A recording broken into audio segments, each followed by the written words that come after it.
I did travel to Hawaii recently. Hawaii. And that's where I got that ukulele from. I should have guessed. See, there's a hint there. So it was a wonderful, wonderful trip to Hawaii. And but guess what? From the East Coast of the U.S., it takes about 14 hours to get to Hawaii, which is as much as going to Dubai. So, or Gulf. Oh, you're saying, Gulf. so both have I, Dubai, Hawaii. Exactly. Yeah, they rhyme too, and they take about the same amount of time. But very different experiences. Desert, tropical. Absolutely. Right? So I was there for about 14 days. So a long trip. Covered 2 islands. Kauai, which is one of the smallest islands. And second was the Big Island, which is one of the biggest islands in Hawaii. Both of them very unique, very different from each other. A couple of things I learned, just a quick tip for travelers who are going to Hawaii. Try to not fly out of the same island you fly in from. It saves a lot of time. I flew into Kauai, did a little, what they call as a puddle jumping plane from Kauai to Big Island, and then flew back from Big Island. Saves a lot of time. Second, if you are seasick, like I am, I cannot be on a rocky boat in the ocean. I can't. Take Dramamine, please. Dramamine, half hour before you get on the boat, works like a charm. Is that the same in everywhere, like India also Dramamine or similar? Yeah, maybe it's marketed with a different brand name, but Dramamine is certainly what I would recommend here, because you will be doing boat cruises in the ocean in Hawaii, and you don't want to miss out on all that beautiful stuff. So quick tips, but I actually have 3 awesome things that every Indian who goes to Hawaii should do. Okay. So free tips here, free recommendations here for you guys. Number 1, eat local mangoes. Mangoes. I was actually lucky enough to be in Hawaii when it was mango season. It's April, May timeframe, which is the same time as mango season in India. So I'm a big lover of mangoes. I can't get enough of it. And these Hawaiian mangoes taste exactly like Indian mangoes. But here's the catch. We were driving along the road. We saw mango trees like what you see here, that Vijay is showing on the screen. Beautiful, juicy, ripe mangoes. You also see some people selling the mangoes right on the roadside, just like how you would find in India. And I go to the supermarket thinking, okay, I'll get myself some mangoes. Not a good tip. The supermarkets carry Mexican imported mangoes, and they are expensive and not fresh. The best place to find local mangoes in Hawaii is farmers market, where you can also do some bargaining, depending on if they're overcharging or not. So I had to put my bargaining India hat on a little bit with a few Hawaiian words to... What are the words that you will use? I mean, I think our audience would love to hear what those words are. Well, certainly aloha is our hello. Okay. Helps, it's a good way to greet them. And mahalo is thank you. That's another quick way to, thank people. But again, just be human, just be authentic. Just show that you care about those mangoes, man. You love it. I'll do whatever it takes to eat those mangoes. And so here's the verdict, actually. Supermarket mangoes, 1 mango, $5. That's a lot of money. It's like 500 rupees for 1 mango in Indian rupees. And not fresh, imported from Mexico, when you can actually find local mangoes there. Local mangoes at a farmer's market, 5 mangoes for $2. That's my bargain price. You're supporting farmers, you're supporting green local business, and delicious. Cannot beat that. Can't beat that. So that's my tip number 1. Are you ready for tip number 2? Absolutely. All right. So tip number 2, Indian restaurant with the view. So, like I said, I was in Hawaii for 14 days. And after like 5th day of eating Italian and burger and fries, maybe Thai food, if I could get lucky and I could drive far to get, I was missing my Indian food, man. I'm sure you can relate to that. I need my masala. I need my... Yeah. I need my thair sadam. That too, yes, exactly. I'll have raita, if nothing. So I was in Big Island and I did the best thing I could. I looked up online to see if there are some good Indian restaurants on the island. There are 2 Indian restaurants on one corner each. One is on the Kona side. It's called the Dosa Place. If you guys are in Hawaii on the Kona side, which is where most of the resorts are, check that out. I was on the Hilo side, which is where the volcanoes are, and there was one restaurant there called Kamana or Kamana, however you want to call it. I would go with Kamana because they're trying to make some Kamana, some earnings. So Kamana Indian restaurant, which visual is showing on the screen here. And I looked up reviews online. 3 reviews. Review number 1. The best Indian restaurant in all of Hawaii, period, from Mr. Bob. Mr. Bob loves Kamana Indian restaurant for sure. Review number 2 from Deborah.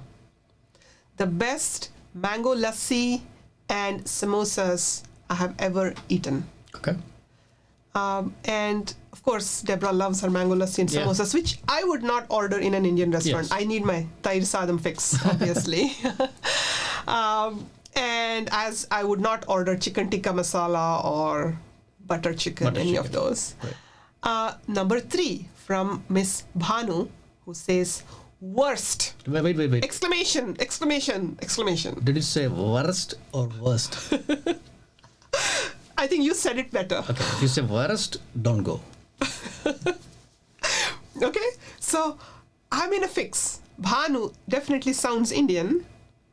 Worst, exclamation mark. Should I go? But I needed my Indian fix, so I decided to take a chance and go. I reached there at 2:30. They close at 3 o'clock. They said, we're closed for lunch break at 3, so pick up your food. We can do your takeout. So I take out my food right on time. Find an awesome picnic bench with the view of the ocean. Can't beat that. The ambience, spectacular. So take out as much as you can. Sit outside al fresco and enjoy the food. So here's the verdict then. Kamana Indian restaurant. Indian food, definitely yummy. But the view that you get when you take out and find that picnic table, priceless. That was my tip number 2. That's an amazing tip. You can save some money, and I would have easily done that if I go to Hawaii. Yeah. And now I know. 1x2 biryani. 1x2 biryani. Yeah, let's do that. Tip number 3. So I talked about mangoes, todisi, fruits, and I talked about Indian food, that filling, yummy, very affordable food. I think I was ready for some soul cleansing. So this was an amazing place in Kauai called the Shiva Temple. So an Indian temple in Kauai. And as you can see, it's a very picturesque location. Beautiful, very calm, very soothing. Lots of flowers like this one I'm wearing. This is a plumeria, which is, I think you might have seen this in India too. I've seen this in Kerala. I'm sure that other parts of India also, this grows there. It's quite a tropical flower. So beautiful, picturesque surroundings. There's a waterfall. The Sanctum Sanctorum, the place where they do the Aarti, was also really amazingly constructed. And the pujari there was a white guy chanting all these shlokas so fluently and doing Aarti. So I figured that maybe the first person who may have established might be an Indian Swamiji. But now it's run by all locals there who settled in Hawaii, and they have learned to chant Sanskrit shlokas, which in itself was quite unique. And it's actually a Chola style architecture. So you can see that visual is sharing as the front view, very Tamilian style temple. So I mean, we know that in Thailand and Indonesia, right, there are a lot of Chola architecture because Raja Chola Correct. from Tamil Nadu has gone many years back, not years, like centuries back, right? And they had established there. So this is pretty interesting. Yes. How did that happen in Hawaii? Hawaii, yeah. And not to be missed, just 5-10 minutes from the temple is Rudraksha forest. As you know, Rudraksha is a very ancient Indian holy bead that's used for meditation.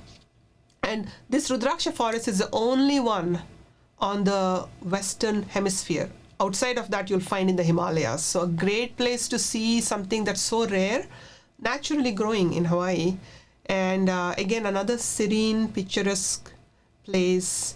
The Rudraksha fruits are like this beautiful blue color, almost like the flowers that you see Like here. this? Okay. So it looked like blueberry. When I looked at your hand, when you were showing it, right? I thought Rudraksha and blueberries. Yes. Big, larger blueberries. Much right? larger blueberries. Let me ask you, Rudraksha, many of us Indians will be curious about it, right? We have our feelings about how many sides the Rudraksha should have, right? Did you see anything similar to that?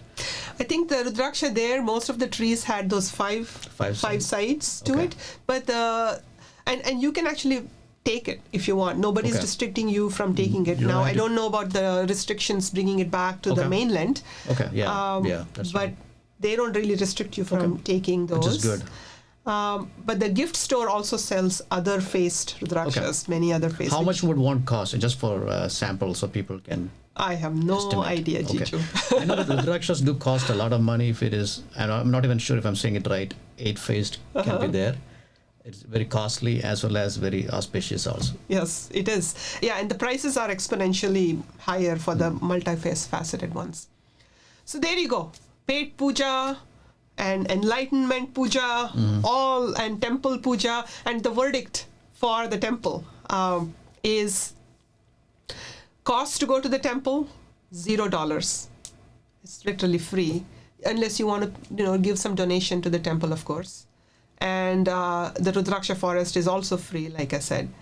But the inner peace, the calmness that you get from it is outstanding. Outstanding. Great relaxation spot. Spiritual elevation to a different level, right? Just by visiting Hawaii. Yes. Normally we think about partying. Correct. Or enjoying nature. Or beach, Or beach, obviously. Now you're talking about another level, especially for tourists from India or tourists from USA who are Indians. They can get this essence level, which is amazing, which I have not heard about it before. Exactly. Thank you for bringing it. Of course.